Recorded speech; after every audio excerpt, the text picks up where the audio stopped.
Fala aí, moçada, tudo certo? Tudo em paz? Bom, vamos então à nossa aula de revisão para a Universidade Federal de Uberlândia. Temos aí a primeira prova nesse final de semana, depois no outro final de semana, a segunda prova, e tenho certeza que faremos uma excelente prova, todos tranquilos, todos em paz e com conteúdo na cabeça, beleza? Olha só, nós temos aí 10 questões, 8 fechadas, 2 abertas, para a gente trabalhar um pouco a história do pensamento filosófico ocidental e como de fato isso pode aparecer na prova da UFO. Fechou? Ó, qualquer dúvida, por favor, tá? Podem mandar aqui no chat. Então, bom, fiquem à vontade para perguntar a Gabriel, Ana Laura, Bruna, Cristiele, Davi e Julie, beleza? À disposição de vocês. Olha só, eu tentei fazer aqui uma divisão cronológica na história da filosofia. É claro que com 10 questões nós não conseguiríamos abordar todo o conteúdo programático, isso é fato. Mas na medida em que eu for trabalhando alguns autores, eu vou colocando aqueles que fazem parte desse mesmo eixo. Fechou? Então é o seguinte, olha só, nós começaremos por uma questão que envolve a questão do mito, né? Como o mito ele é trabalhado, como o mito ele é entendido ao longo do tempo. Então olha só o que a gente tem aí, questão de número 1. Assim, a magia e a mitologia ocupam a imensa região exterior do desconhecido, englobando o pequeno campo do conhecimento concreto comum. O sobrenatural está em todas as partes, dentro ou além do natural. E o conhecimento do sobrenatural, que o homem acredita possuir, não sendo da experiência direta comum, parece ser um conhecimento de ordem diferente e superior. É uma revelação acessível apenas ao homem inspirado, ou como diziam os gregos, divino, o mágico e o sacerdote, o poeta e o vidente. A partir do texto acima, é correto afirmar que, letra A, o campo do conhecimento mítico limita-se ao que se manifesta no campo concreto comum. Letra B, a magia e a mitologia não se confundem com o conhecimento concreto comum. Letra C, o conhecimento no mito, por ser uma revelação, é acessível igualmente a todos os homens. Letra D, o mito não distingue o plano natural do sobrenatural, sendo o conhecimento do sobrenatural superior. Moçada, olha só para comentar aqui com vocês. Nós temos nesse novo manual do candidato da Universidade Federal de Uberlândia algumas questões que envolvem o mito, ok? Só que essa questão referente ao mito, né, é uma questão muito peculiar. E por qual motivo?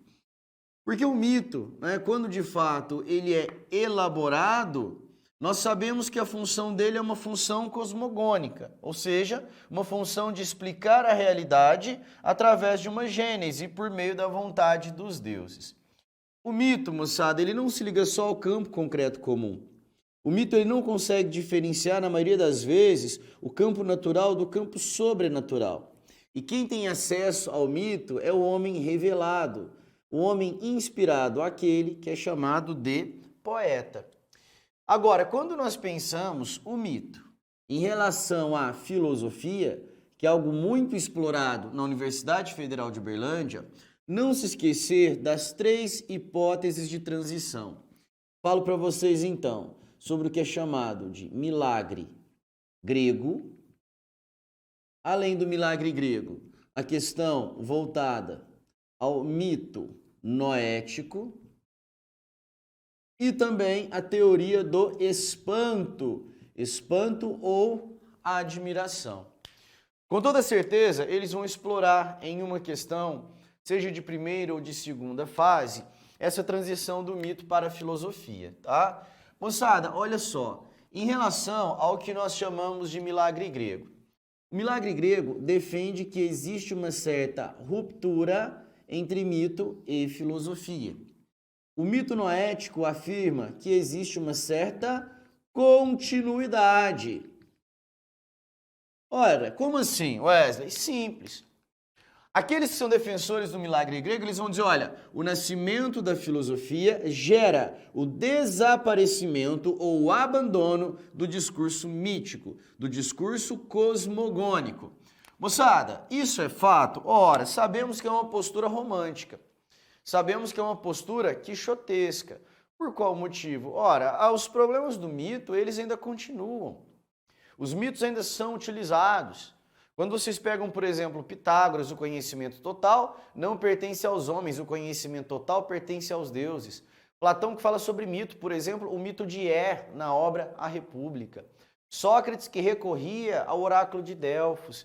Então saiba, eu tenho que saber que o mito, milagre grego, perdão, é um processo de ruptura entre mito e filosofia. Beleza, eu tenho que identificá-lo desse modo.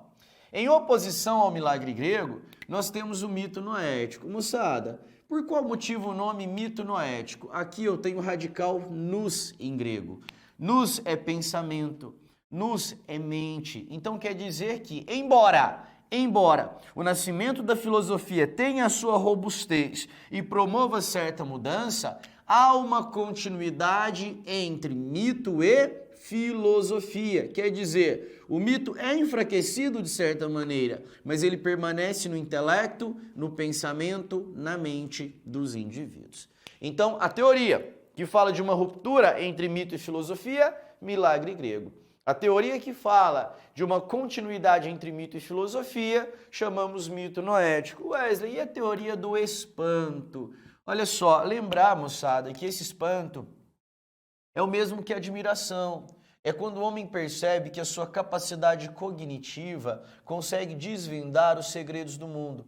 Essa teoria do Aristóteles, do espanto, decorre exatamente do pensamento do estagirita que diz, olha, nós temos por necessidade, é da nossa natureza buscar o conhecimento. Lembra da porra do Etebilo? Busquem conhecimento com uma voz esquisita? Pois bem, quase um plágio de Aristóteles. Então, o mundo gera espanto, o mundo gera admiração. E isso, óbvio, é o que faz com que a filosofia tenha o seu desenvolvimento. A filosofia é filha do espanto, a filosofia é filha da admiração. Beleza? Então, muita atenção para isso. No Manual do Candidato está exatamente assim. Também se encontra no Manual do Candidato o fato de que a filosofia ela é filha da polis. A filosofia é filha da política. Wesley, por qual motivo? Moçada, dentre os fatores de transição do mito para o logos, navegações, escrita, calendário e comércio, a polis é o principal fator. E sabe por qual motivo? A polis é um ambiente no qual o homem procura uma certa autonomia. Uma autonomia jurídica, uma autonomia econômica, uma autonomia intelectual e política. Então percebam, a polis é um ambiente criado pelos homens. E quem deve explicar necessariamente a polis? Os próprios homens, os próprios indivíduos. Então isso dá uma autonomia intelectual, isso faz com que os homens comecem a se afastar gradualmente dos mitos ou então de toda explicação mítica. Para essa questão de número 1, moçada, a letra correta é a letra D. E por qual motivo? Olha só, o mito não consegue diferenciar, o mito não consegue distinguir o plano natural do sobrenatural. Então há uma certa confusão entre o campo concreto comum e o campo suprassensível, sendo o conhecimento do sobrenatural superior, o campo da metafísica, como nós fazemos hoje, né? O que é superior? O campo dos homens, ou seja, o campo profano, ou o campo divino para aqueles que acreditam? O campo da divindade, beleza? Então a letra correta seria a letra D. Bom, questão 2, aí é uma questão sobre Sócrates, um texto de Platão. Essa questão aqui é típica da UFO, tá? Então dá uma olhada nos detalhes, moçada. Seguinte, ó, veja bem. A partir do texto, aliás, leia atentamente o excerto do diálogo platônico Eutífron. Recorda, porém, que não te pedi para demonstrar-me uma ou duas dessas coisas, dessas que são piedosas, mas que me explicasse a natureza de todas as coisas piedosas. Porque disseste, salvo engano, que existe algo característico que faz com que todas as coisas ímpias sejam ímpias e todas as coisas piedosas sejam piedosas. A partir do texto acima, escolha a alternativa correta quanto ao procedimento filosófico empregado por Sócrates. Moçada, dá uma olhada nessa questão aqui, ó. Só vou trocar um pincel, porque eu acho que está bem claro e isso pode de fato atrapalhar vocês, ok? Deixa Deixa eu ver se eu consigo melhorar um pouco essa dinâmica do pincel preto. Então, ó, é uma questão sobre Platão, aliás, de Platão, né, o texto motivador, mas que se refere ao pensamento socrático. Moçada, Sócrates de Atenas, pensador importante para esse processo? Bastante.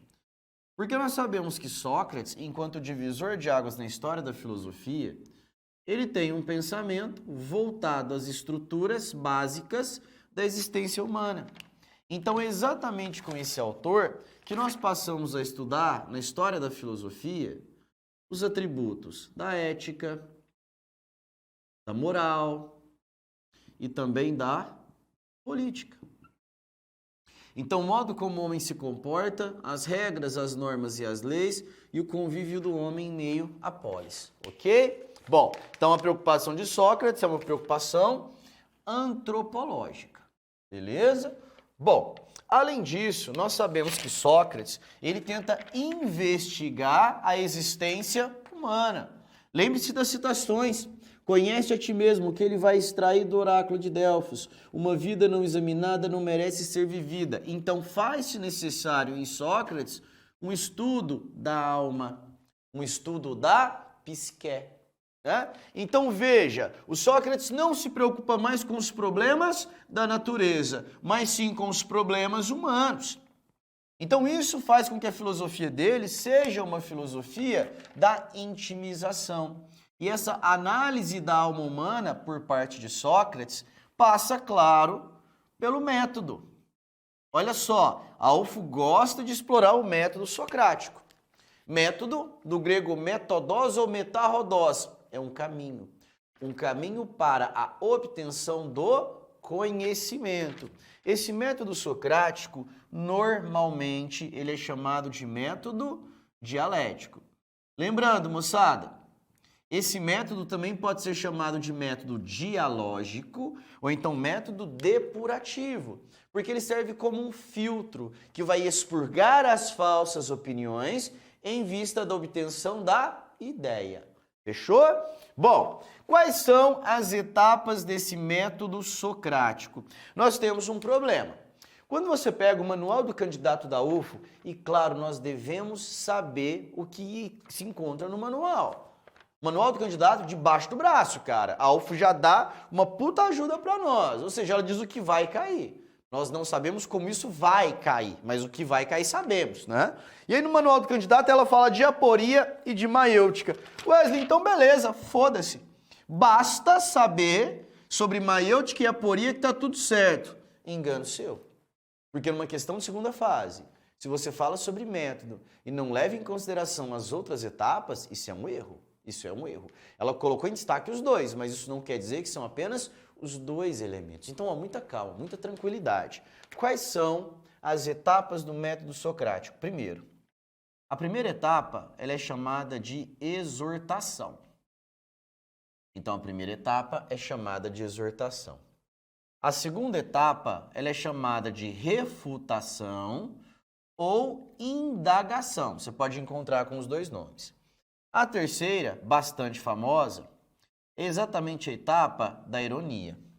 E na sequência, nós temos a aporia e, por fim, a teleologia, a finalidade do método socrático, que é a maiêutica. Tá? Wesley, mas eu preciso entender cada uma das etapas, de fato, né? Sócrates exortava os indivíduos. O que isso quer dizer? Ele convidava os indivíduos à filosofia. Então, às vezes, você estava lá no bairro de Placa, sossegado, no caminho da Ágora, aí vem uma criatura em direção a você, uma criatura estercorária ambulante, pezão no chão, aquela cara de bulldog cansado, e te diz: cidadão, bom dia. Sinto no seu olhar uma tristeza. E você diz: sim, Sócrates, hoje me encontro um pouco triste. E ele te perguntaria: mas afinal, o que é a tristeza? E além de triste, você ia ficar puto por essa intromissão. A exortação, moçada, é exatamente esse momento. O que é a felicidade? O que é a justiça? O que é a prudência? O que é ser impiedoso? Enfim, veja, a exortação é um convite à filosofia. Se você entrasse no jogo dialógico de Sócrates, você daria uma definição. E o que o Sócrates faria com a definição? Ele ia problematizar ela. Ele ia colocar um monte de interrogação. O Sócrates interrogava tanto que em determinado momento o indivíduo diria: beleza, Sócrates, confesso e reconheço a minha ignorância. De fato, o meu conhecimento estava ancorado sobre opiniões e não ideias. Então, reconheço a limitação do meu conhecimento, reconheço a minha ignorância. Moçada, o reconhecimento da própria ignorância é a ironia. Só que quando o indivíduo reconhece a própria ignorância, ele não consegue imediatamente dar uma resposta a Sócrates. Ele se encontra em um estado aporético, em um estado de aporia. Olha só o que nós temos aqui. Alfa, privativo, negação. Porós, passagem. O que é aporia? É a impossibilidade de resposta imediata. É a inconclusão perante os argumentos socráticos. E quando você consegue superar esse estado de aporia, aí sim você atinge a ideia. O parto de ideias é o que nós entendemos por maiêutica. Beleza, moçada? Então, olha só. Exortação, refutação, ironia, aporia e maiêutica. Lembrando, a aporia é efeito de uma causa chamada ironia. O ato de reconhecer a própria ignorância faz com que o indivíduo não consiga dar uma resposta imediata e suficiente. Então, olha aí, ó. A partir do texto acima, escolha a alternativa correta quanto ao procedimento filosófico empregado por Sócrates. Moçada, a letra que melhor satisfaz as nossas expectativas para essa questão, da UFO, é a letra B. A investigação socrática usa a pergunta o que é. O que é esse o que é? É a exortação, é o convite à filosofia, que tipifica a investigação das características gerais e das formas distintivas e invariáveis de uma noção. A pesquisa de uma definição adequada exerce um papel regulador para as respostas aceitáveis e inaceitáveis. A refutação consiste em descartar, mediante contradições, definições insuficientes. E a aporia manifesta a impossibilidade de uma definição concludente. Beleza. Ok? É exatamente isso o que nós de fato comentamos aqui. E não se esqueça, em relação a Sócrates, lembre-se do quando Sócrates incomoda a sociedade ateniense, as acusações que conduzem Sócrates à morte, o modo como esse julgamento acontece e também a treta com os sofistas. Lembrando, a Universidade Federal de Uberlândia se posiciona nessa discussão. Os filósofos buscam conhecimento e os sofistas vendem o conhecimento. Os filósofos tendem a um conhecimento universal por meio da ideia. Os sofistas são relativistas, beleza? Comerciantes de argumentos, retóricos de aluguel. Não se esqueçam dessas discussões no pensamento socrático. Combinado? Então, moçada, a letra B é a letra correta. Já a questão 3, nessa esteira do conhecimento, né, é uma questão sobre o Platão de Atenas. Então, olha só. Mas a faculdade de pensar é, ao que parece, de um caráter mais divino do que tudo o mais. Nunca perde a força e, conforme a volta que lhe derem, pode tornar-se vantajosa e útil, ou inútil e prejudicial. Ou ainda não te apercebeste como a deplorável alma dos chamados perversos, mas que na verdade são espertos, tem um olhar penetrante e consegue diferenciar claramente os objetos para os quais se volta, uma vez que não tem uma vista fraca, mas é forçado a estar a serviço do mal, de maneira que, quanto mais aguda for sua visão, maior é o mal que pratica. Chama a atenção de vocês para o seguinte: fazer uma prova é também entender qual é a maldade envolvida na prova. Esse texto, Maria Helena Rocha Pereira, tradução de Lisboa, Calouste Gulbenkian, a melhor editora lusófona. Esse texto tem um português de Portugal. Você fala, Wesley, foda-se, eu falo português. Sim, mas os textos filosóficos de Portugal, eles têm uma robustez maior do que aquela que nós estamos acostumados. Então esse texto é um texto para te cansar. Esse texto vai trazer um vocabulário um pouco mais polido. E a UFO, falo isso por ter sido cria da Universidade Federal de Uberlândia, a UFO adora as traduções da Calouste Gulbenkian.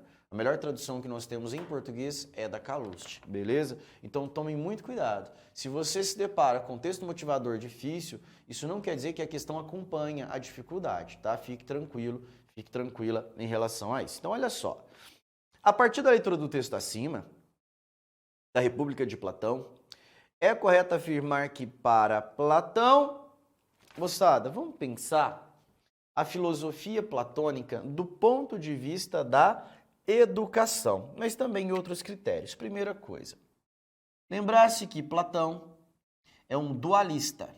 Isso quer dizer, Platão concebe a realidade em duas.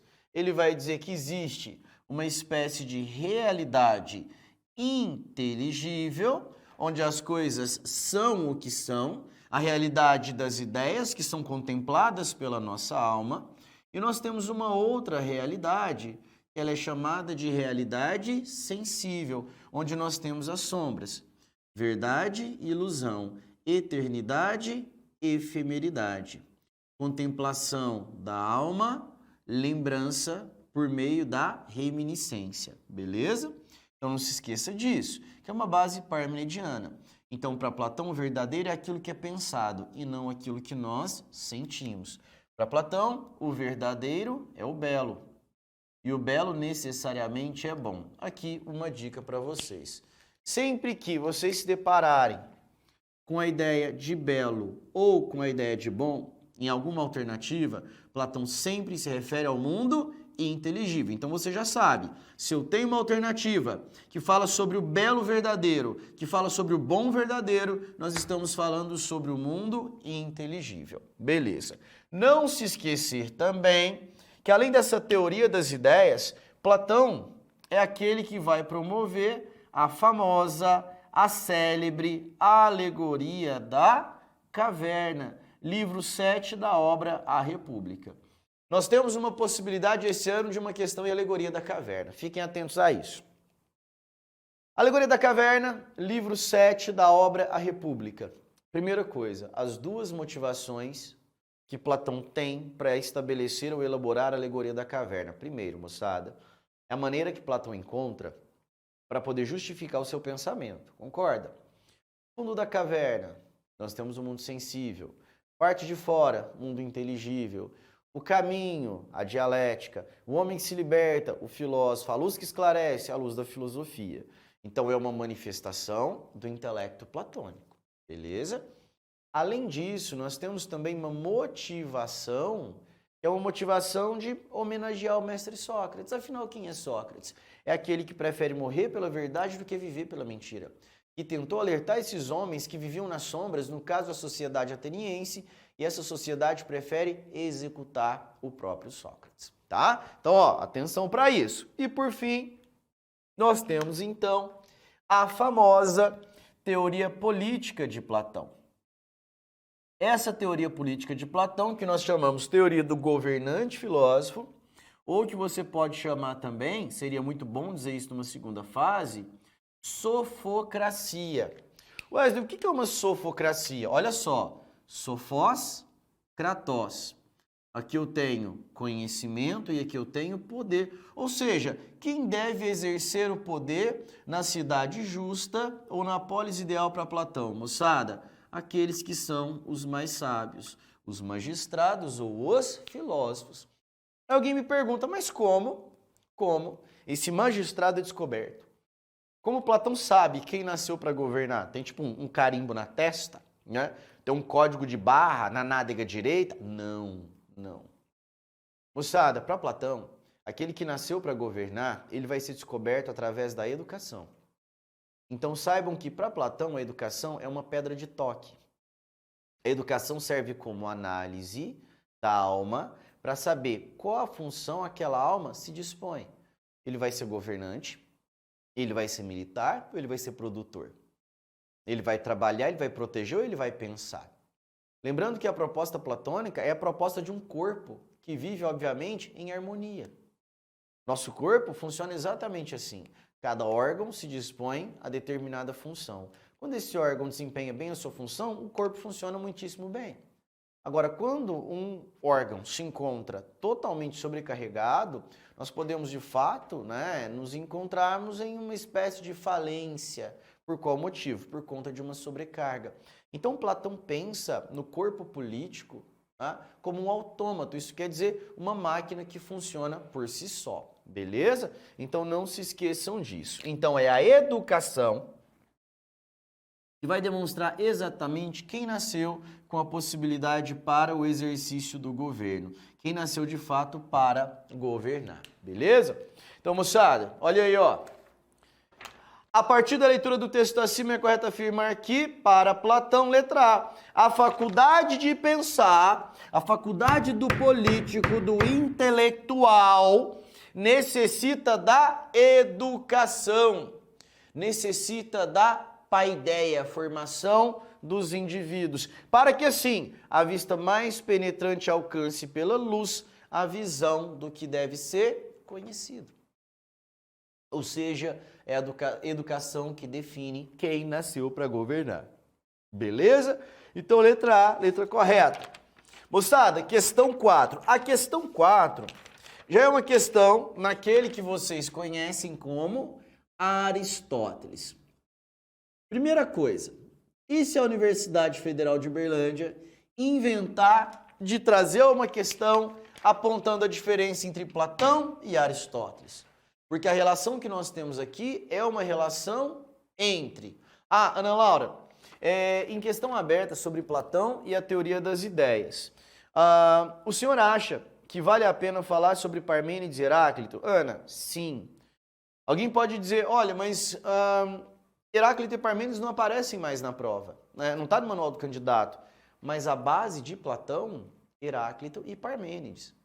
Então, quando ele fala sobre essa efemeridade do mundo sensível, é o atributo do devir heraclitídeo, concorda? E quando ele fala sobre a permanência do mundo inteligível, nós encontramos exatamente aquela via do ser ou da permanência no pensamento de Parmênides. Então, Ana, se você puder fazer esse vínculo, cara, faça. Você vai ser muito bem avaliada, tá? Ah, Wesley, é um tiro no escuro. Moçada, não é um tiro no escuro. Eu te falo por ter uma formação em filosofia, por ter feito a minha graduação, a minha pós na Universidade Federal de Uberlândia e saber exatamente como a correção ela acontece, tá? Por isso, moçada, a importância de uma formação. Eu falo com conhecimento de quem esteve lá dentro. Ok? Então, assim, eu não sou um curioso de uma outra aula de outra área que dá aula de filosofia. Não. Então, vocês podem confiar. Ana, faça isso. Assim como lá no Agostinho, você vai ter que resgatar o Platão, necessariamente. Bem lembrado e bem pontuado. Pode fazer isso tranquilamente, beleza? Oi, Verônica, tudo bem? Por qual motivo a letra C, ela se encontra errada? Letra C diz o seguinte, Verônica, a natureza, favorecendo alguns, isso é verdade, diferencia os mais aptos, concordo. E é unicamente por esta distinção que se devem estabelecer os governantes da cidade. Qual é o erro da letra C, Verônica? Unicamente colabora? Colabora, mas essa distinção ela é estabelecida só pela diferença apontada pela natureza ou essa diferenciação ela deve passar também pelo crivo da educação? Né? Então lembre-se, educação é a palavra-chave. Realmente a natureza ela vai se dispor a criar almas que são diferentes, com aptidões diferentes, mas o processo educacional é que vai identificar exatamente qual aptidão referente a cada alma. Beleza? Ana, que bom. Não, precisando à disposição. Verônica, de boa? Letra C, o erro dela? Fechou. Valeu, valeu, Verônica. Obrigado eu. Moçada, então olha só. E obrigado pela interação, moçada, é isso aí. Então, imagine que a Alfo traz uma questão e pede para você apontar a diferença entre o Platão e o Aristóteles. Olha só, olha só. Se você for convidado a fazer isso, na sua cabeça tem que vir uma imagem. Escola de Atenas. Lembra aquela imagem clássica, velho? Que todo livro de filosofia tem, todo professor de filosofia adora. Platão com o dedo pro alto e Aristóteles com a mão para baixo. Para Platão, a ideia de uma coisa se encontra onde? Lá no mundo inteligível, a ideia de uma coisa se encontra fora dela.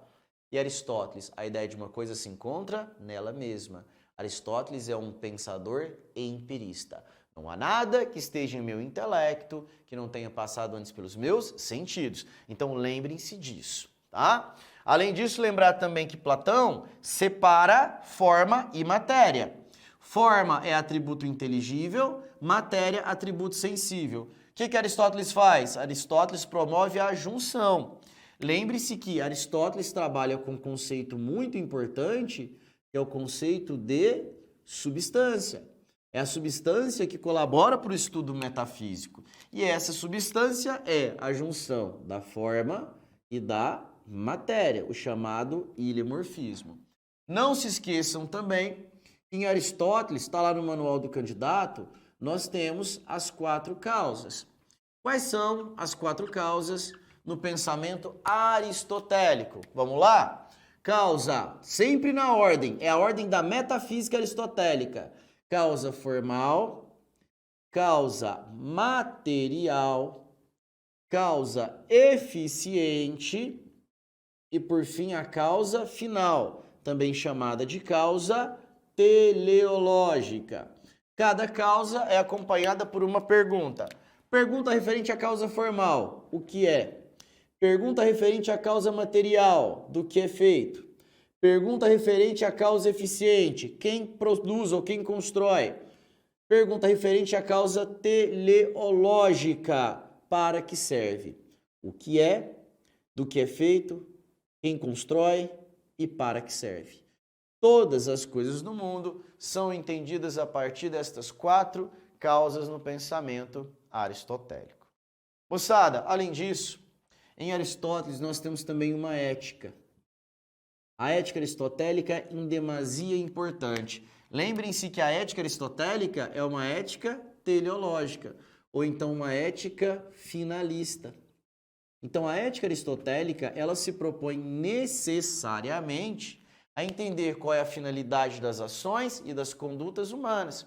E eu te pergunto, qual é a finalidade de nossas ações e a finalidade de nossas condutas? Para Aristóteles, é aquilo que ele chama de eudaimonia. Eudaimonia ou felicidade, ok? Então, todas as nossas ações, elas devem tender a eudaimonia ou a felicidade. Lembrando ainda que Aristóteles também é um autor que defende uma ética do meio termo, ou então uma ética da prudência e temperança, o que nós chamamos de mediocridade áurea. Olha só. Então, para Aristóteles, aquele que age bem, né, não é aquele que entende primeiro a felicidade em condições materiais, né? Não é o abra felicidade você também, não é o vem ser feliz, não é o shops sentes dos mamonas, né? Quanta gente, quanta alegria, minha felicidade é um crediário nas Casas Bahia, como nós comentamos nas aulas de Aristóteles. Não. Em Aristóteles, de Estagira, a felicidade ela é obtida através da conduta, da reciprocidade na polis. E por qual motivo é importante agir conforme o meio termo? Porque a virtude é exatamente aquela questão, né, que nós entendemos o meio termo entre 2 excessos. O excesso por abundância ou o excesso pela falta. Então, virtude, o meio termo. Vício, e a falta também é o vício, né? É só se lembrar, moçada, o que o conceito temperança diz a nós. O que é um corpo saudável? Um corpo saudável é aquele corpo que entende exatamente o que é prudência, o que é moderação. Tudo em excesso ou em falta nos faz mal, concorda? E é exatamente isso. Pense no mundo, né? Se eles quiserem, por exemplo, refletir sobre a nossa situação. Porque a UF tem feito isso. Lembre-se, por exemplo, que ano passado fizeram um vínculo entre Aristóteles e as fake news. Então essa é uma tendência que nós percebemos já com aquela mudança da Base Nacional Comum Curricular. A UFO fez essa adaptação. Então olha só, né? Se eu penso hoje que alguns países já têm um certo contingente para a 3ª dose. Em alguns países nós temos pouquíssimas pessoas vacinadas. Em alguns países nós temos uma produção em larga escala de alimentos, alimentos que se perdem ao longo do tempo. Em outros países nós temos pessoas que morrem de fome. Ora, de um lado eu tenho o excesso, do outro eu tenho a falta. Para os dois é algo nocivo, porque o saudável se encontra exatamente no meio termo. na boa vida, tá? Então, virtude para Aristóteles, nessa areté, essa virtude moral, ela se sustenta exatamente pelo meio termo. E lembrando, do ponto de vista da virtude moral, ninguém, absolutamente ninguém, nasceu pronto. A moralidade ela é constituída ao longo do tempo. Por meio dos bons exemplos e dos hábitos é que nós conseguiremos atingir a excelência. O que é diferente para Platão, porque Platão pensa, por exemplo, que nós já nascemos com uma certa aptidão moral proveniente do mundo das ideias. Beleza? Então vamos lá, Link, é tudo bem? Na segunda fase, caso pergunte as 4 causas para Aristóteles. Além de definir, é bom formular um exemplo? Você pode definir cada uma delas, né? Claro, sempre resposta dissertativa, vocês estão ligados nisso. Você pode usar um exemplo? Pode, né? Então você pode dizer como exemplo uma cadeira de madeira. Referente à pergunta o que é uma cadeira? Do que é feito? Madeira. Quem a constrói? O artesão. Para que serve? Para sentar, né? Demonstrando que todo ser naturalmente é composto por 4 causas que se relacionam necessariamente. Link, pode sim. Fechou? Moçada, então olha só Aristóteles e agora a gente mata, né, a questão do estagirita. Olha só, Link, depois dá um ok aí se eu conseguir te responder, beleza? Então olha só, moçada, a virtude é, pois, uma disposição de caráter relacionada com a escolha e consistente numa mediania, isto é, a mediania relativa a nós, a qual é determinada por um princípio racional próprio do homem, dotado de sabedoria prática. E é um meio termo entre 2 vícios, um por excesso e um por falta, pois que enquanto os vícios ou vão muito longe ou ficam aquém do que é conveniente no tocante às ações e paixões, a virtude encontra e escolhe o meio termo. Considerando o trecho acima e a concepção aristotélica de virtude, assinale a alternativa correta. Letra A, a virtude consiste na rejeição de todo prazer? Não.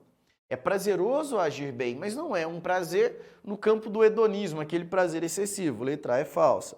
Letra B, a virtude é a firme e irrefletida determinação. A virtude é obtida a partir da reflexão, a partir do ato racional. É falsa. Letra C, a virtude, areté, consiste em uma capacidade equilibrada e racional de agir, como, por exemplo, a verificada na coragem, medianeira, meio termo entre o excesso da audácia, que caracteriza a temeridade, e a falta de audácia ou excesso de medo do covarde. Letra C é a letra correta. Depois, letra D, a virtude é a capacidade ou força do político corajoso, que usa racionalmente os seus recursos para conservar o seu poder. Sabe de quem que é essa letra D? Nicolau Maquiavel, tá? Mas para Aristóteles, letra correta então é a letra C. Matamos a antiguidade, vamos então à filosofia medieval. Olha só, moçada, questão 5, uma questão sobre Agostinho de Hipona. Então vamos lá? Olha só. O texto a seguir refere-se à doutrina da iluminação divina elaborada por Agostinho de Hipona. Para Agostinho, as verdades eternas e imutáveis que Platão coloca no mundo das ideias têm sua sede em Deus, que é a verdade. Não as conhecemos por meio de uma recordação ou reminiscência de uma existência anterior à atual, como pensava Platão, mas mediante um ato de consciente interiorização, no qual a razão toma consciência da presença de Deus. A presença divina é a luz que nos faz ver essas verdades eternas. Em relação a tal doutrina, assinale a alternativa correta. Moçada, vamos pensar um pouquinho aqui, filosofia medieval. Toma cuidado com o seguinte, filosofia medieval, você sabe bem, por excelência, é exatamente a junção entre fé e razão. Então nós temos de um lado a fé cristã, e do outro lado nós temos a razão típica do paganismo, ok? E essa filosofia medieval, ela se encontra dividida em 2 momentos. Nós temos um primeiro momento, moçada, que é chamado patrística. Então nós temos primeiro a patrística, ou a escola dos padres. A patrística, ela está situada entre a Alta Idade Média e a Antiguidade Tardia, tá? A patrística é exatamente a cristianização do pensamento de Platão. E esse pensamento de Platão, ele vai ser retomado pela chamada Terceira Academia. E quem é o responsável por cristianizar o pensamento de Platão, moçada? Agostinho de Hipona. Então guarde, por favor, essas informações. A patrística, primeiro período da filosofia medieval, que se encontra na Antiguidade Tardia e Alta Idade Média, é um período no qual a filosofia platônica, por intermédio da Terceira Academia, é cristianizada, e o principal nome desse processo, Agostinho de Hipona. Wesley, qual é a relação entre fé e razão no contexto da filosofia patrística? Fé e razão na patrística são conciliáveis, porém hierarquizadas. A fé é superior à racionalidade. Beleza? Moçada, em Platão, nós temos o mundo inteligível e o mundo sensível, concorda? Aqui, ó, realidade inteligível, realidade sensível. Sabe o que o Agostinho vai fazer? Ele só vai praticar um sincretismo desses termos. Então, o que antes era realidade inteligível, Agostinho vai chamar de cidade de Deus. Então, quando você lê cidade de Deus em Agostinho, são os mesmos atributos do mundo inteligível. Quando você lê cidade dos homens, é o mesmo atributo da realidade sensível. Então, olha só, adaptação dos termos. Mundo inteligível para Platão, cidade de Deus para Agostinho. Mundo sensível para Platão, cidade dos homens para Agostinho. Aí tem aquele aluno que ele me diz o seguinte: bom, Wesley, então quer dizer que Agostinho cristianizou Platão totalmente? A resposta é que não. Nós não tivemos uma cristianização total. Nós tivemos uma cristianização parcial. E sabe por qual motivo? Porque nós temos aqui uma treta religiosa. O Platão, ao longo do tempo, né, principalmente pós-século XVIII depois de Cristo, ele foi muito utilizado em teorias espíritas. Por exemplo, o espiritismo kardecista, ele é muito platônico, muito platônico. Porque ele trata exatamente de uma certa recordação de vidas anteriores, né? Então nós já nascemos com uma certa carga afetiva, uma certa carga intelectual ou epistemológica. Agostinho, diferente disso, é um católico. Católico não aceita a ideia de reencarnação. Católico não aceita a ideia, o cristianismo não só católico, mas a gente pensar também evangélicos, né? Não aceitam a ideia de reencarnação.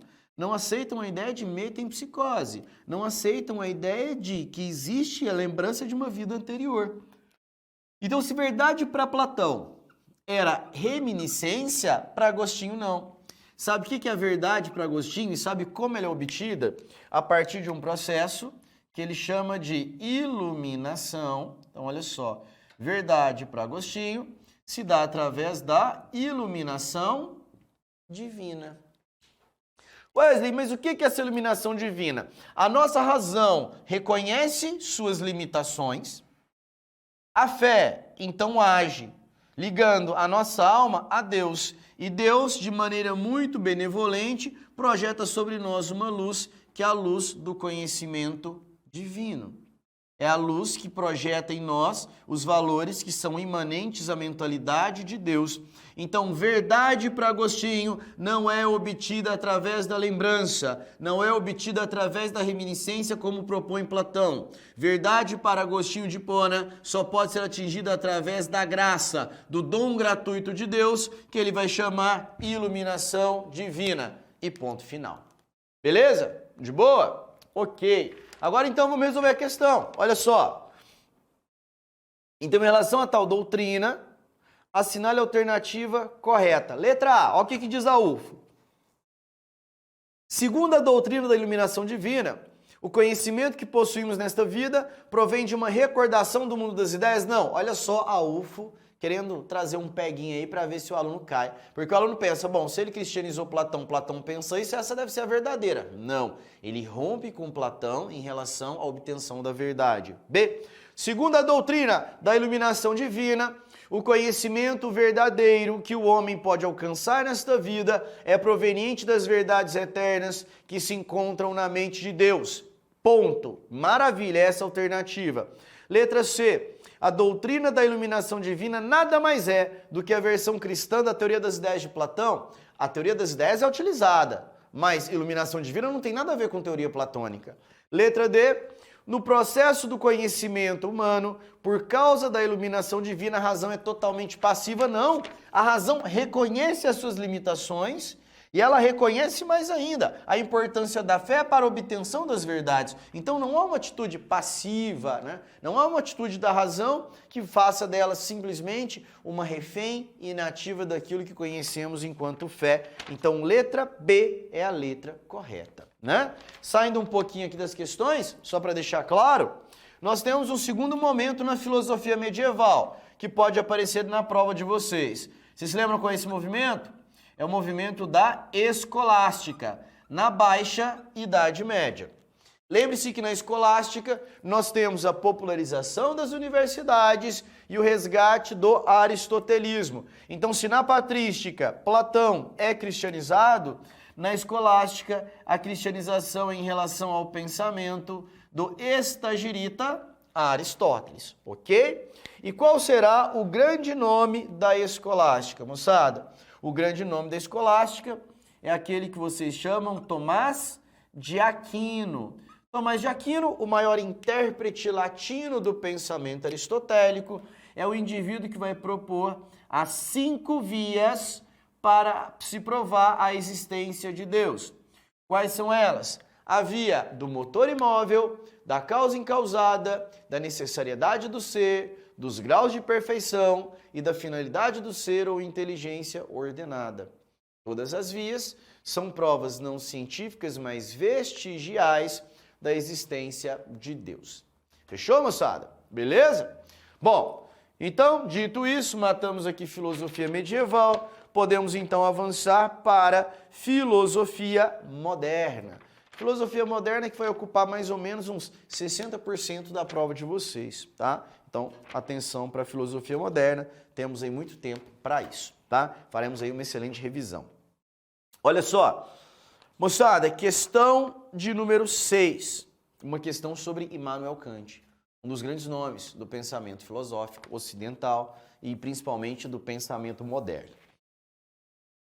Kant define a ação moral através da relação entre dever e inclinação.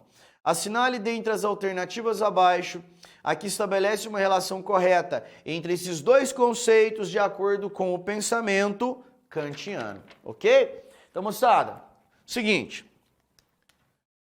Immanuel Kant.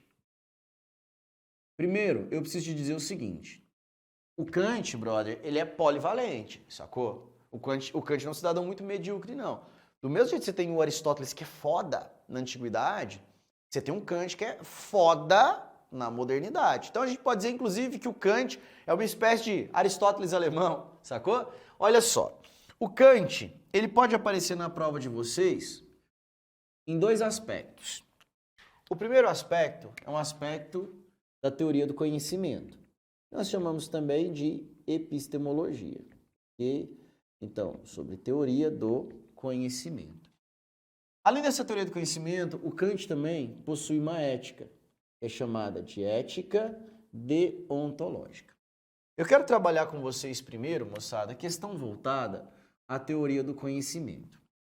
O Kant, do ponto de vista do conhecimento humano, ele faz uma espécie de síntese, de junção. Tanto que o Kant, ele é um criticista. Então nós temos o criticismo.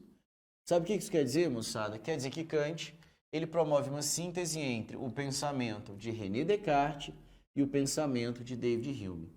Lembrem-se que a UFO gosta muito de explorar, inclusive, o que eles chamam de revolução copernicana em filosofia. Ou seja, é a proposta kantiana de que todo conhecimento é regulado pelo sujeito e não pelo objeto. O sujeito é o centro do conhecimento. Beleza? Bom, e aí lembrar dos termos, né? Olha só. A priori, aquilo que antecede a experiência. A posteriori, o que é posterior à experiência. Formas puras da sensibilidade, a capacidade de sentir, espaço, tempo e causalidade. Do outro lado, nós temos o entendimento, a capacidade de formular conceitos. Então, muita atenção para essas questões voltadas à epistemologia kantiana. Mas nós temos em Kant também questões que são referentes à ética. A ética kantiana, moçada, ela recebe o seguinte nome. É uma ética chamada de ética deontológica, ou melhor, ética do dever. E alguém pode me perguntar, Wesley, qual é a diferença entre dever e inclinação? Moçada, é o seguinte, o dever é a nossa obrigação. Eu não quero fazer determinada coisa, mas é o meu dever, então eu faço. A inclinação é quando você não consegue ser obediente às leis ou então aos seus deveres. Eu devo fazer isso, mas como sou acometido por uma puta preguiça e covardia, prefiro não fazer. Então saiba que essa definição dever e inclinação em Kant, ela é pontual. Porque o dever é obrigação. A inclinação é quando nós negamos essa obrigação. É quando nós agimos em conformidade com os nossos desejos. Né? Então olha só, eu vejo muito isso, né? Eu entro em sala, agora retomando aos poucos, né, com esse processo de flexibilização, mas eu entro em sala, cara, e no estado de Minas Gerais, nós temos uma lei, que é a Lei 14.486. Essa Lei 14.486, ela diz que é expressamente proibido o uso de celular em sala de aula. Tem um aluno que ele consegue entender isso.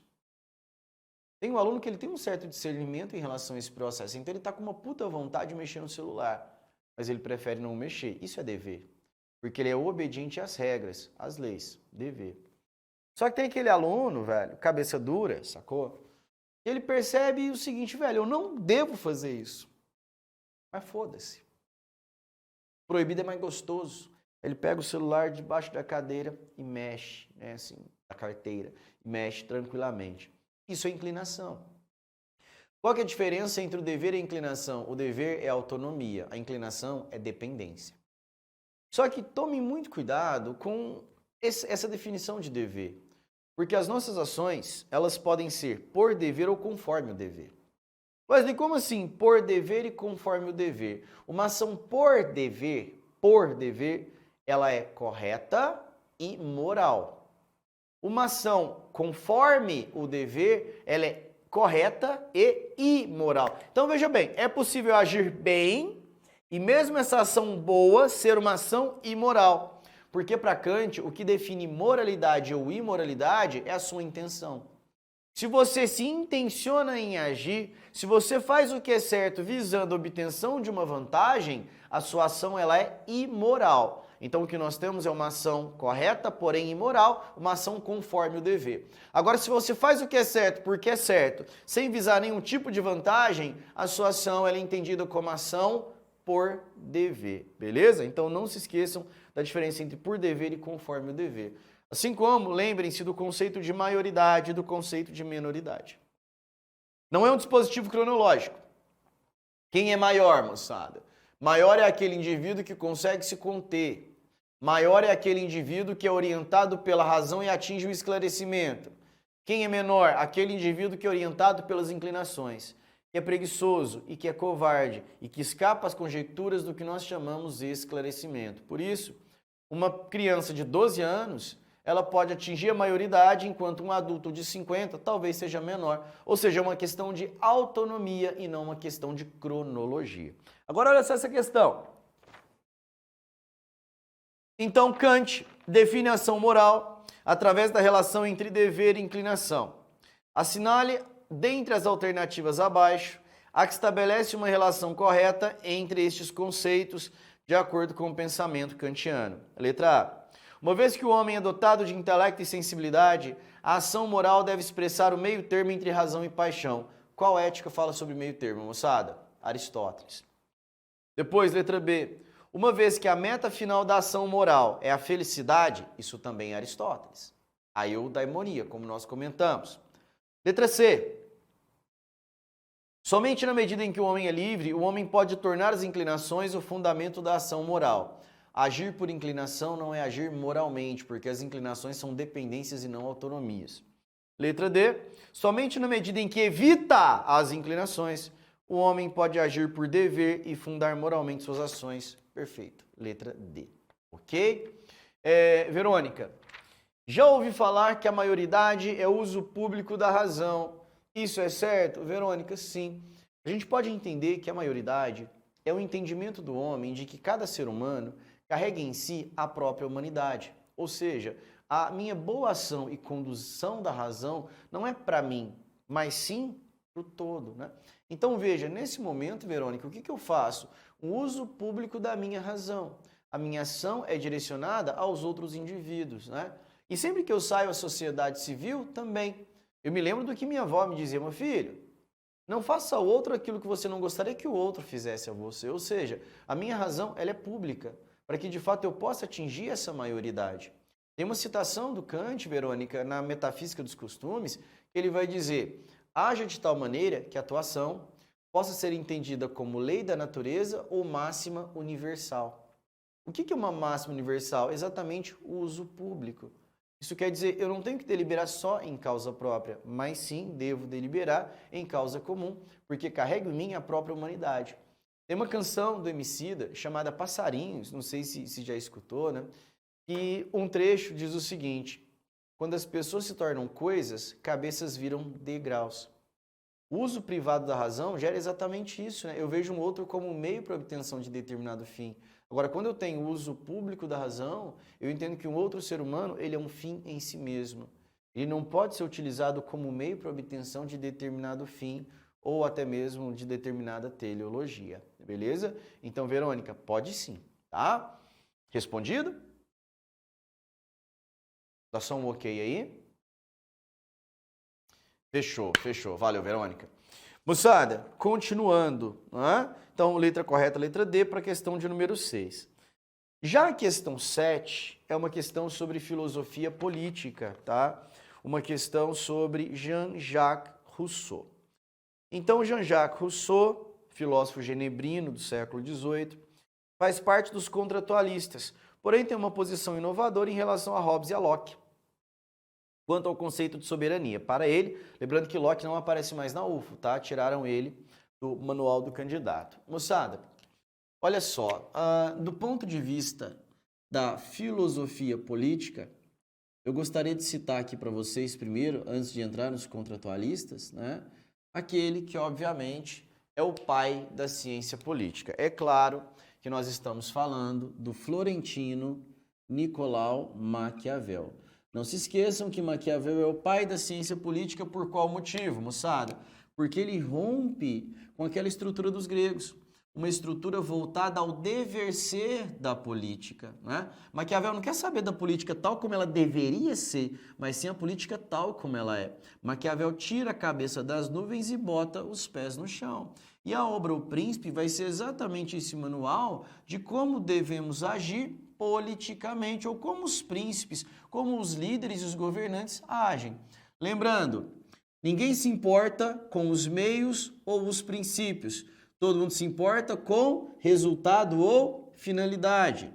Entre conquistar e se manter no poder, a conquista é mais simples, a manutenção é mais complexa. Virtude, capacidade ou habilidade de se manter no poder. Fortuna é o mesmo que riqueza? Não. Fortuna é sorte ou então acaso. Então, um príncipe virtuoso é aquele que se mantém no poder contornando os sinais da sorte ou então da fortuna. Entre ser amado e ser temido. Moçada, o que é mais conveniente? Ser temido, porque do temor nós conseguimos extrair respeito, ok? Então, isso em relação a Nicolau Maquiavel. No contratualismo, nós temos dois autores, tá? No contratualismo, nós temos um inglês chamado Thomas Hobbes, e além de Hobbes, nós temos também um cidadão chamado John Locke. Hobbes e Locke, né? Locke, viajei, né? O Locke não aparece. Desculpa, moçada, são as drogas, né? Hobbes e Rousseau. Hobbes e Rousseau, ok? Então, nós temos aqui um inglês e um suíço, ambos contratualistas. Moçada, o que os contratualistas pensam? Eles acreditam, primeiro, que nós, seres humanos, vivíamos em um estado de natureza, que é um estado hipotético. Esse estado de natureza, guerra de todos contra todos, cria a necessidade de um contrato social. O contrato social preserva a vida e os direitos naturais, criamos a sociedade civil, ou seja, a comunidade política. Então perceba que eles são contratualistas porque eles defendem que o contrato social é que deu a nós civilidade. deu a nós uma artificialidade legal a qual nós estamos submetidos até hoje, né? Então, por qual motivo resolvemos criar as leis? Para a preservação das nossas vidas. Só que esses dois autores, eles são bem diferentes entre si, né? Por exemplo, Hobbes, moçada, ele defende que o homem no estado de natureza é ruim. O homem é o lobo do próprio homem. Homo homini lupus, vai dizer Thomas Hobbes. Parece frase do Harry Potter, né, velho? Mas não, é o Hobbes que diz isso. Para Hobbes, então, o homem é vaidoso, ganancioso e egoísta. Então, ele cria um estado de natureza, um contrato social, por conta das ameaças dos outros indivíduos. Cada ser humano representa ao outro uma ameaça, né? O próprio Hobbes vai dizer, quando eu nasci, minha mãe pariu gêmeos, eu e meu irmão gêmeo, o medo, né? Então, a gente tem essa questão em Hobbes. Além disso, lembrar que para Hobbes, a soberania ela é exercida pelo rei. Ele chama Leviatã, em alusão ao monstro bíblico do livro de Jó. O poder do rei é ilimitado e absoluto, uma vez que os pactos, sem a força da espada, não passam de meras palavras, ok? Bom, e aí nós temos Jean-Jacques Rousseau. Cara, Jean-Jacques Rousseau é iluminista, um pouco mais sossegado, é aquele tipo bicho grilo de comunidade de gratidão, sacou?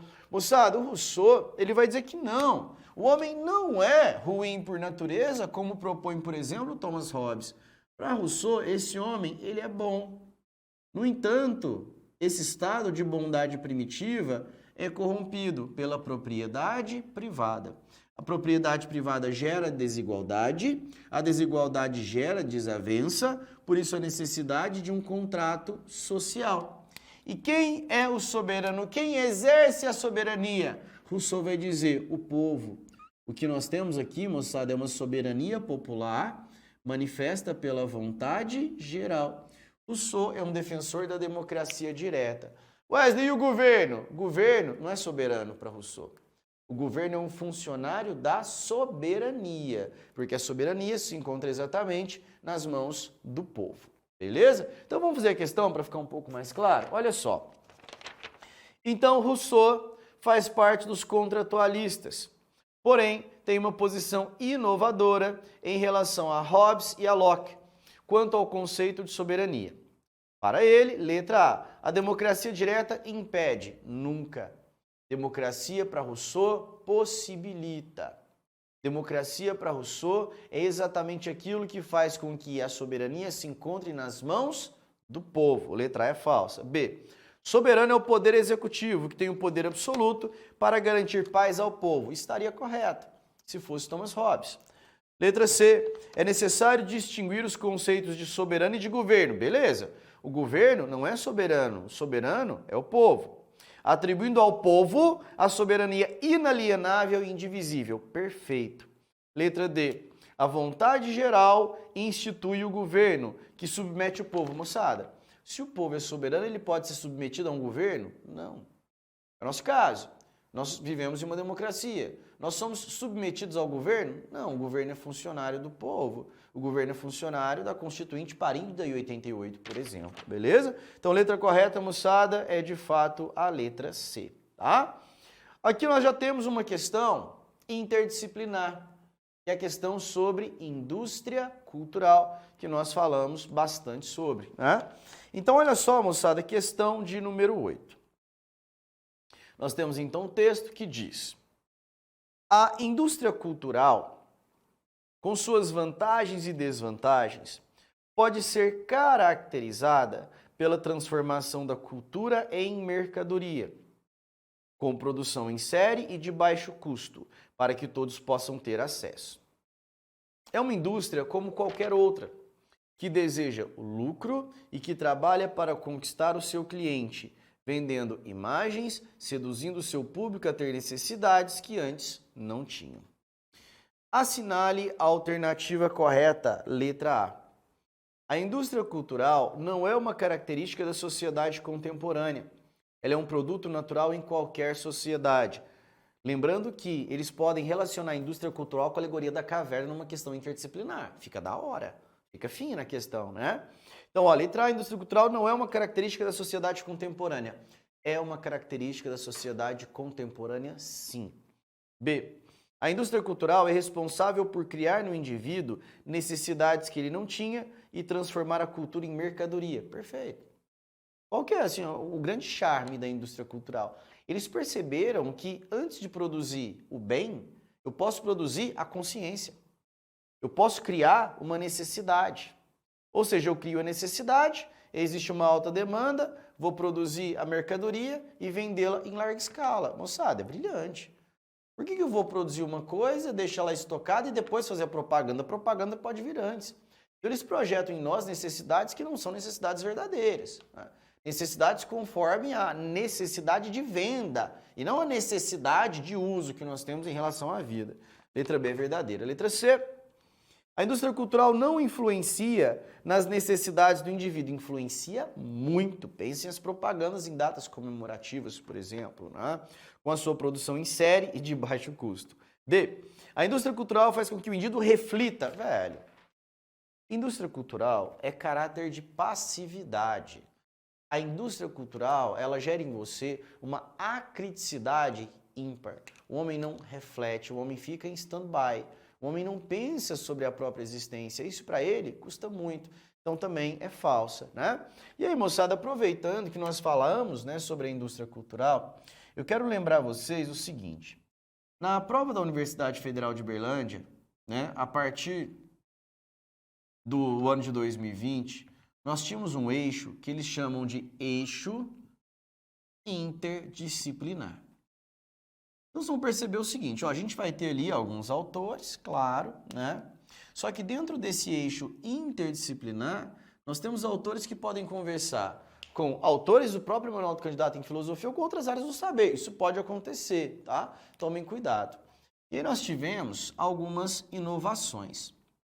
São 5.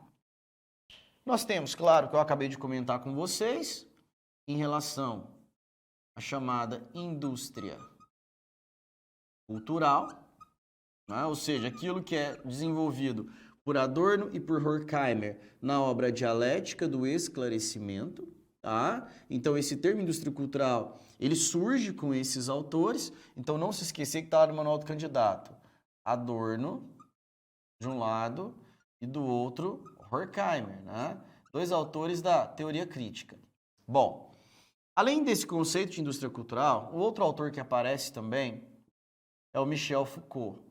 Michel Foucault, moçada, que vai discutir as questões relativas ao poder. Lembrando, você não tem que entender o poder sempre pelo aspecto nocivo. O poder também cria, o poder também organiza.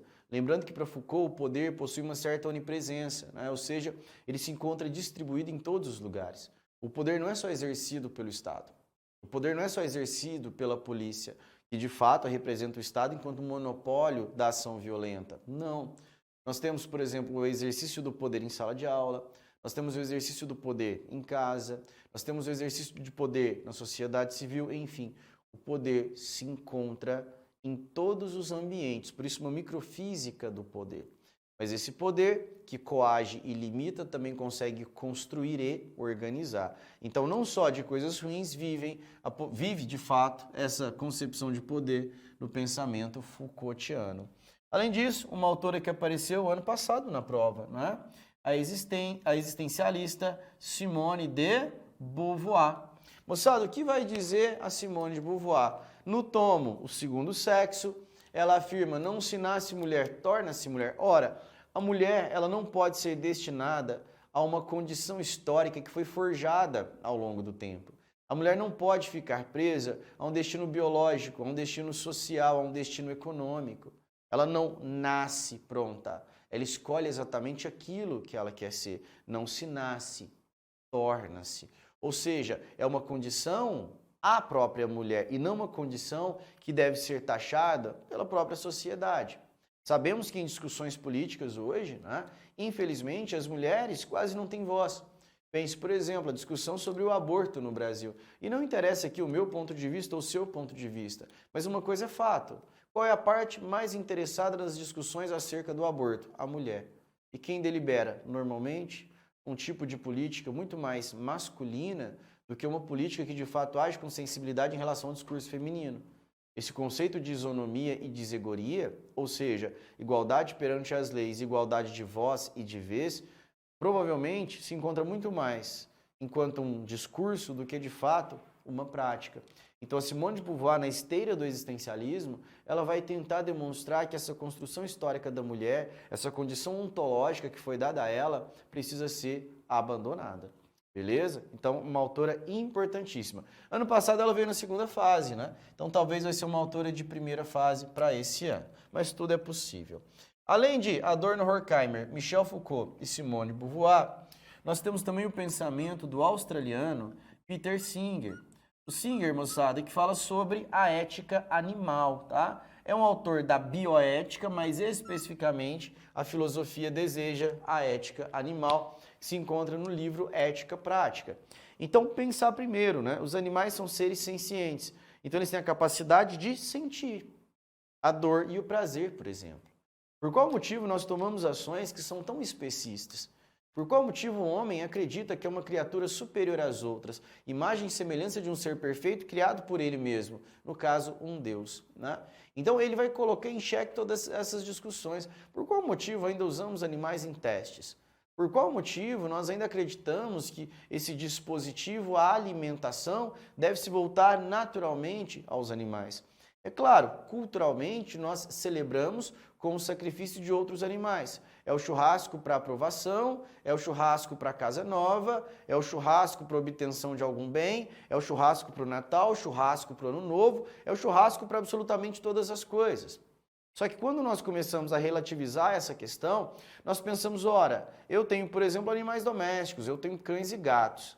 Do ponto de vista da senciência, da sensibilidade, cães e gatos são obviamente tão sencientes quanto porcos, quanto um boi, quanto um coelho e assim sucessivamente. Ora, por qual motivo eu escolhi comer uns e não os outros?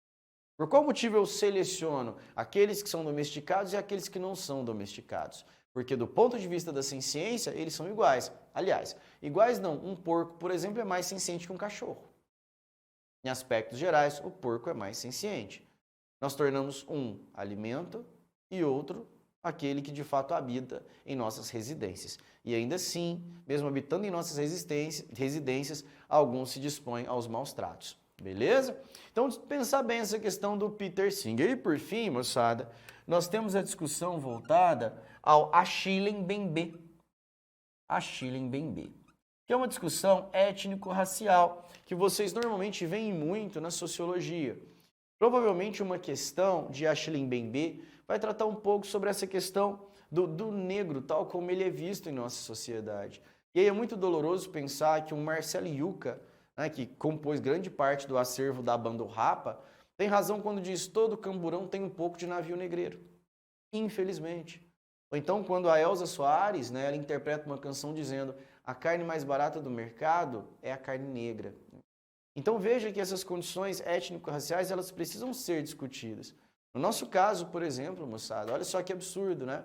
De 98 até 2019, nós tínhamos autores exclusivamente europeus. O Achille Mbembe é o primeiro dentro desse processo, para demonstrar que, beleza, a crítica da razão pura de Kant é muito importante, mas também faz-se necessário uma crítica da razão negra. Então essas discussões podem aparecer. Por qual motivo elas podem aparecer ligadas à sociologia, inclusive? Uma questão interdisciplinar. Tem um tópico que fala sobre mito da democracia racial. Por qual motivo não resgatar um pouco de Gilberto Freire com Casa Grande Senzala, falando dessa sociologia brasileira? Cara, fica a dica. Eu acho que isso é bem interessante. Beleza? Moçada, e aí? Olha só, nós temos então duas questões discursivas, tá? Coloquei aqui para vocês uma questão sobre René Descartes ou Renato Cartésius e depois uma questão sobre Friedrich Nietzsche, beleza? Então é o seguinte, questão de número 9, uma questão discursiva, questão da UFO. Há muito tempo caiu, quem sabe agora eles podem retomar, né? Leia com atenção a exposição dos preceitos fundamentais do método feito por Descartes. O primeiro era o de jamais acolher alguma coisa como verdadeira, que não conhecesse evidentemente como tal. O segundo, o de dividir cada uma das dificuldades, que eu examinasse em tantas parcelas quantas possíveis e quantas necessárias fossem para melhor resolvê-las. O terceiro, de conduzir por ordem os meus pensamentos, começando pelos objetos mais simples e mais fáceis de conhecer, para subir pouco a pouco, como por degraus, até o conhecimento dos mais compostos. E o último, o de fazer revisões tão gerais que eu tivesse a certeza de nada omitir. A efetivação do método ocorre graças ao esforço do pensamento, que objetiva descobrir a verdade das coisas existentes. Tomando o texto de René Descartes por referência, indique as 4 operações mentais que cada um deve fazer para executar o método proposto pelo filósofo francês. Moçada, em relação ao pensamento cartesiano, veja bem, em René Descartes, nós temos no discurso do método o fato de que todos nós possuímos a mesma razão ou a mesma inteligência. Então ele começa o discurso dizendo, não tenho dúvida nenhuma de que aquilo que há de melhor distribuído no mundo é o que nós chamamos de bom senso ou razão. Então a razão, para Descartes, é um atributo universal. Ok? Então isso aqui, é indiscutível, beleza? Então razão, para Descartes, é um atributo universal. Maravilha. Moçada, então em relação a esse processo, o que Descartes vai dizer? Basta ter a inteligência? Não. É necessário conduzi-la corretamente. E como nós devemos conduzir a razão? A partir de um método disposto em 4 regras. Como nós podemos indicá-las? Primeiro, necessariamente você tem que colocar na ordem. Na questão aí, o texto motivador colocou na ordem. Como nós devemos indicar? Do mesmo modo. Então, jamais acolher o estudo de algo que não nos forneça evidência. A primeira regra é a regra da evidência. Então, todo estudo, ele deve ser evidente por si só, possível de resolução. Depois da evidência, nós devemos analisar cada uma das partes do problema, dividindo até a sua menor parte. Então, aqui nós temos análise. Avante! Nós devemos resolver o problema partindo do mais simples até o mais complexo. Nós temos então a síntese, que para alguns é chamada também de ordem. E por fim, além da evidência, da análise e da síntese, nós temos um processo de revisão. Ou seja, fazer uma revisão para ter certeza de que nada foi omitido. Essa revisão, vocês podem chamar também de enumeração, ok? Enumeração ou desmembramento.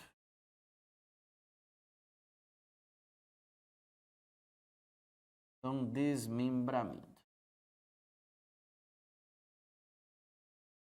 Então tá aí, evidência, análise, síntese, revisão. Síntese também chamada de ordem, revisão também chamada de desmembramento. Então, moçada, isso é exatamente a proposição do método cartesiano. Sempre cuidado, você vai falar sobre método, bota na ordem. Fala qual é de fato a utilidade desse método cartesiano, ok? Não esquece isso não, por favor. Verônica, beleza, bom você ter falado sobre a questão de método indutivo e dedutivo. Pelo seguinte, olha só, falamos do Kant, do Descartes. Na epistemologia tem outro autor também chamado David Hume, muito importante. Hume é um filósofo empirista, ok? Então a experiência para ele gera conhecimento. Primeiro impressão, depois ideia. Primeiro sensação, depois pensamento. E o Hume, Verônica, ele faz uma crítica ao raciocínio indutivo. Porque para ele o raciocínio indutivo, ele é perigoso. Se vocês na prova da UFO tomarem contato com as palavras crença ou hábito, ele fala exatamente da indução. Então, raciocínio indutivo, crença ou hábito promovem em nosso intelecto probabilidades, mas não certezas, porque não há nada de regular no mundo. Bom, para comentar isso. Mas agora, Verônica, respondendo a sua questão, né? Qual a diferença de um método indutivo e de um método dedutivo? No caso do Descartes, olha só, ele vai sempre da menor parte até a maior. Ele vai do simples até o complexo. Se há um processo do singular ao universal para a obtenção do conhecimento, e por ele ser um autor moderno, nós temos aqui um raciocínio indutivo. E aí só para deixar clara a diferença, Verônica, de indução e dedução. A dedução é aquele modelo aristotélico do silogismo. Todo homem é mortal, Sócrates é homem, logo Sócrates é mortal. Isso é dedução. Ele vai de todo homem até um homem só, do universal para o particular. Agora, a indução é do particular para o universal. Ao observar causas gerando determinados efeitos, ao perceber que essas relações elas se tornam cada vez mais necessárias, eu posso daí induzir uma relação de causa e efeito no campo da universalidade. Então, ao perceber que o Sol nasceu antes de ontem, o Sol nasceu ontem, o Sol nasceu hoje, eu vou induzir que o Sol nascerá todos os dias. Sabemos que isso não é bem verdade. O Hume, inclusive, faz essa crítica, demonstrando que é uma certa crença ou hábito. Mas isso é fruto de um raciocínio indutivo, tá? Trocando em miúdos, a dedução um pouco mais aos antigos, a indução notoriamente um pouco mais aos modernos, principalmente depois da Revolução Científica. Verônica, beleza? De boa? Fechou, imagina, disposição. Moçada, e por fim, a questão 10, que é uma questão sobre Nietzsche, é um autor que vai aparecer na prova de vocês, indiscutivelmente. Olha só, disserte sobre as principais diferenças entre a moral do senhor e moral do escravo no pensamento do filósofo alemão Friedrich Wilhelm Nietzsche. Moçada, é o seguinte, ó.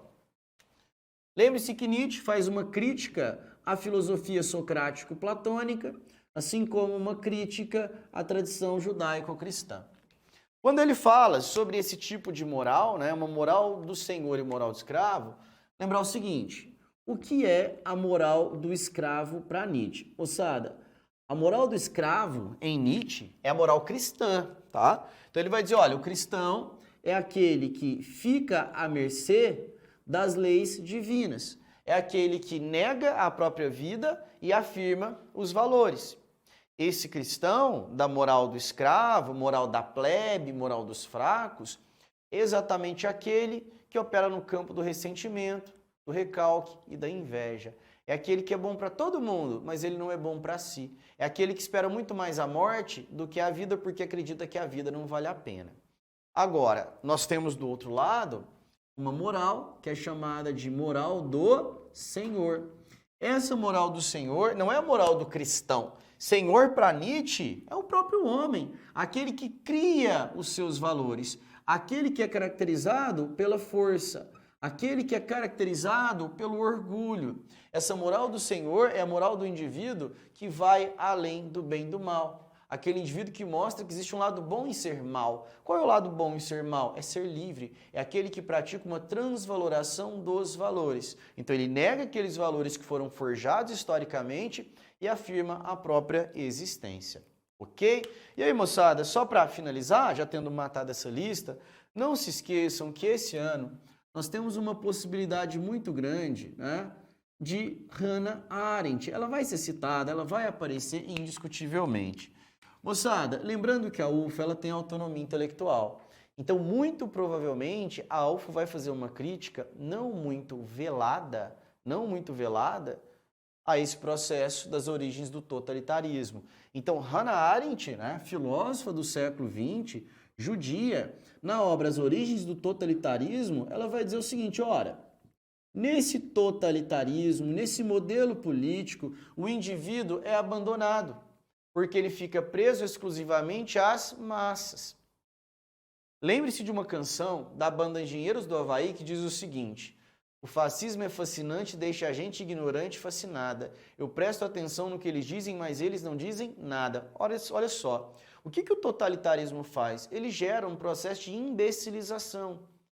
Ele faz com que grande parte das pessoas, né, tenha uma reação de manada, uma reação de rebanho, uma certa acriticidade. Aqueles que aceitam a passividade do totalitarismo dissolvendo a sua singularidade, nada mais são do que gado. Né? Então percebam que diretamente o pensamento de Hannah Arendt ele pode ser entendido para uma crítica no momento em que nós de fato estamos inseridos, onde nós temos um avanço de discursos totalitários, discursos que tentam fragmentar a peculiaridade individual em vista da totalidade e a criticidade, bem como as questões de labor, trabalho e ação. Então, assim, não se esqueçam disso, tá? E é um discurso, claro, né, que opera até mesmo no campo de um certo marxismo. O Marx que também se encontra, claro, no manual do candidato, com o seu materialismo histórico dialético. Mas como na sociologia o Marx também é uma verdade, naturalmente ele pode aparecer mais na sociologia do que na filosofia, mas lembrando, para Marx, o homem é uma ideia? Não. O homem não é uma ideia, o homem é um construto por meio das condições materiais postas. Então, enquanto os idealistas defendiam que, primeiro, a ideia ou a consciência e depois as estruturas materiais, o Marx vai dizer primeiro as condições materiais e depois a consciência. Ou seja, o homem ele está disposto às condições estruturais materiais da vida. Por isso, a infraestrutura determina a superestrutura. Por isso, o homem não é uma ideia, o homem é uma construção material do modo de produção vigente, beleza? Então, moçada, olha só, isso aqui ó, é o que pode aparecer na prova de vocês. Embora nós tenhamos feito apenas 10 exercícios, né? 8 fechados e 2 discursivos, nós fomos suscitando outros autores dentro daqueles eixos que nós trabalharíamos, né? E o que nós temos é exatamente isso. Você pode ficar tranquilo. O que eu comentei aqui é o que está no manual do candidato. Você pode procurar, você tem aí o documento. E exatamente isso aqui que vai aparecer na prova de vocês. Exatamente isso que você vai pegar ali, ó, a primeira fase, a segunda fase, e vai ter que saber, vai ter que dissertar e com toda certeza vocês vão tirar de letra, beleza? Então, moçada, por hoje é isso. Eu estimo a todos vocês uma boa prova, façam uma prova com tranquilidade. Cara, muito cuidado com o texto motivador, principalmente quando nós encontrarmos ali uma tradução na filosofia voltada à tradução lusófona da Calouste Gulbenkian. Beleza, nós falamos português, mas o português de Portugal ele traz uma certa robustez e os textos em filosofia podem ser, de fato, os textos da tradução portuguesa da Calouste Gulbenkian. Beleza? Bom, então, muitíssimo obrigado pela atenção de vocês. Um abraço, moçada. Só pegar a prova e moer, beleza? Valeu demais. Até a próxima.